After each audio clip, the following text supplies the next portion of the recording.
Gök önümleriň saglyga peýdasy. Saçaklarymyň ýaraşy gök önümler saglymyzyň däri dermansy dikelmegine ýardym berýär. Olar hemmemiz üçin el ýeterli. Kelem düdümünde kali dudunyň känligi zeraly bedendäki sukluky köp çykarýar. Ýürek etiniň işini kadalaşdyrýar. Ter kelemi suwy aşgadan 12 barmak içegedäki ýarany bitirýär. Mundan başga da ýağ ýygnanmasynyň öňüni alýar. Artykma çagramy aýyrmaga ýardam berýär. Şerbetine saçyny ýuwsaň goňu aýyrmaga haýry köp. Bokurdak ağaranda suwuny agdyň çaýkamaly, göreji ýiteldýär.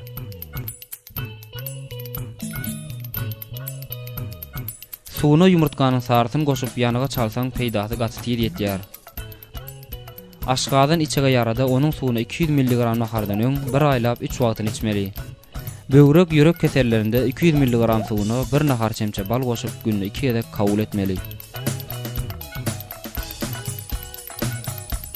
Käşir A vitamine bay.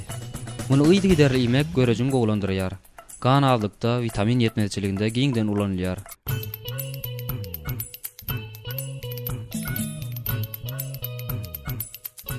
Ösüp gelen ýaş nesil göwreler ise bedeniň kadaly boy almagyna ýardam berýär.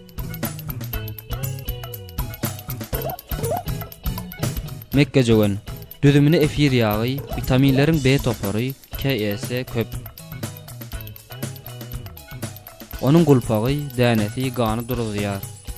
Gaýnatmasy bagyr, öýt kesellerinde, iç geçmede, böwrekde daş emele gelende peýdaly.